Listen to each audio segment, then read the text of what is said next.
In the world of so many different ways that we can get in touch with our prospect, the follow-up call is still the gold standard for setting appointments. We see time and time again that calls can outperform cold emails over and over and over again. Yet having the right process and the right approach to making those follow-up calls is all the difference between making 200 dials and getting 0 appointments or making 200 dials and getting 5 appointments. So having that approach is everything. I'm going to show you exactly how to make a follow-up call that gets sales meetings. Check it out. Number 1, nail the first 17 seconds. Just think if you are out on a first date. Typically, they know in the first few seconds whether they're going to want to pursue this relationship or not. And it's the exact same thing in sales. Having a tight first 17 seconds is so critical because so much of the decision is really made around whether they want to talk to you. And quite frankly, if you stumble through those first 17 seconds, it's going to be really, really, really hard to get things back on track. So nailing that first 17 seconds of the conversation is critical. Thinking through exactly what you're going to say and really having a script for those first few seconds of the call is so important rather than just winging it. Nailing it on all fronts in the first part of the call is going to give you such tailwinds for the rest of the conversation. Number 2, your tone sets the tone. Having a great tonality in your sales conversations is going to be so important because one thing that I've found is, having now been a sales trainer for around 20 years, I've had many opportunities to be in big office spaces where there are many, many salespeople in the room and they're all making dials, they're making calls. And one thing that I've found is that in 99.99% of circumstances, I can almost always tell when a salesperson is talking to a personal contact versus when they're talking to a prospect or a customer.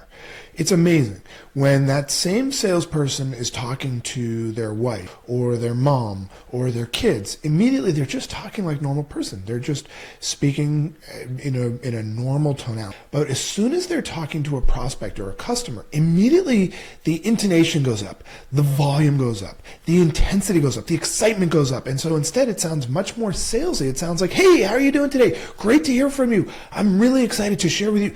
And it's so obvious to the prospect. They feel that. And so setting the tone early on and throughout the entire call is going to lower the barriers to really breaking through. So use a tonality that's not salesy, but instead is natural, like you're talking to someone that you know. Number 3, they can't hurt you. This is so important all the time. It's just recognizing that your prospects cannot hurt you. They are people somewhere out in the world, and you're basically playing a video game where you're calling someone, there's no access to you, they're not even going to remember who you are in a few minutes. And so you have this opportunity to make real money as a result of this conversation, yet so often we get so nervous because it's like that rejection and the potential for them to hurt our feelings is so critical. But the reality is they can't hurt you, they can't touch you, they can't attack you. There is no physical harm. It's actually one of the safest things that you could possibly do, right? They're not physically there, and yet we proceed in our mind to think that we're in this almost life and death situation. Number 4, lead with your best value. I find that salespeople tend to bury the lead, right? So what that means is they take their best stuff and they save it for the latter part of the conversation. And it's like, don't do that, right? Put your best stuff at the beginning of the conversation when you've got a prospect who's still thinking, do I want to talk to this person? Do I want to give them another 30 seconds? That's the time to use your best stuff. So as you're crafting out your script, be sure that your best stuff is at the beginning as opposed to at the end, because people are going to get annoyed and they're going to hang up on you if they're not seeing value. So put your best stuff early on in the conversation and don't wait for it like it's some grand presentation. And this is, by the way, true of a presentation or at any point in the sale. Always give your best stuff up front. Don't save it for the end, because there may not be an end, right? They could end the conversation earlier on. Number 5, get them talking. The data is unequivocal that when you are able to get a prospect to talk more in a sales call, you're much more likely eventually to get the appointment and then to close the sale. And the more you can get them talking about their challenges, their objectives, their goals, what they're looking for, the more likely you are eventually to get them buy. So really, once they start talking, don't try to jump in and interrupt and share your best stuff. Like, that's the point where we want to just get them talking, ask follow-up questions, dig in, and really understand what's going on. Number 6, make the meeting attractive. So this is essentially the biggest problem that salespeople have, is on a prospecting call, the goal is typically to get a meeting. Every once in a while, it might be to get a sale, but for the most part, for the vast majority of salespeople, the step that you want to come out of a prospecting call is a meeting.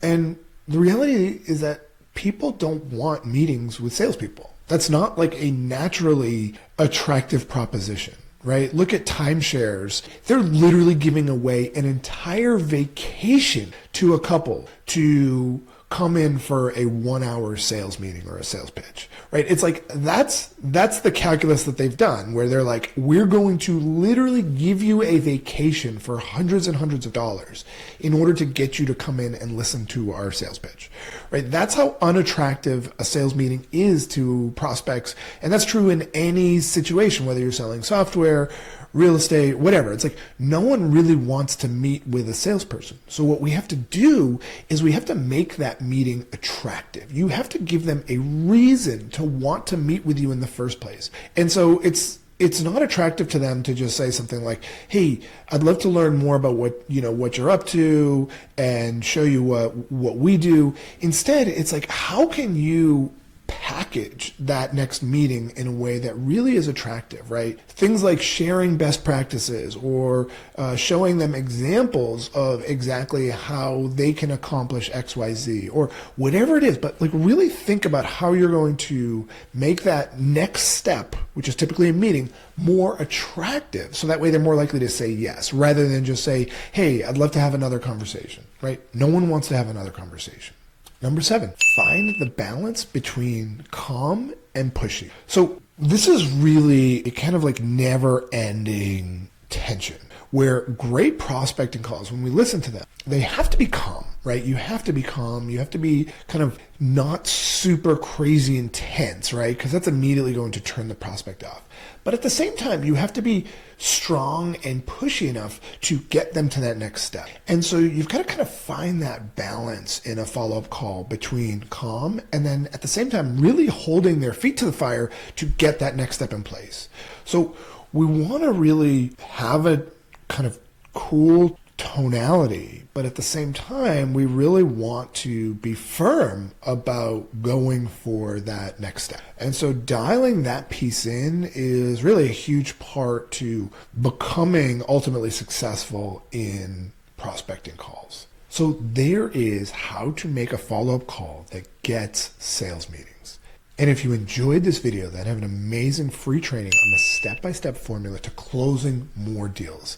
Just click right here to get registered instantly. Seriously, just click right here. This is an in-depth training that will help you close more deals at higher prices, all while generating more meetings.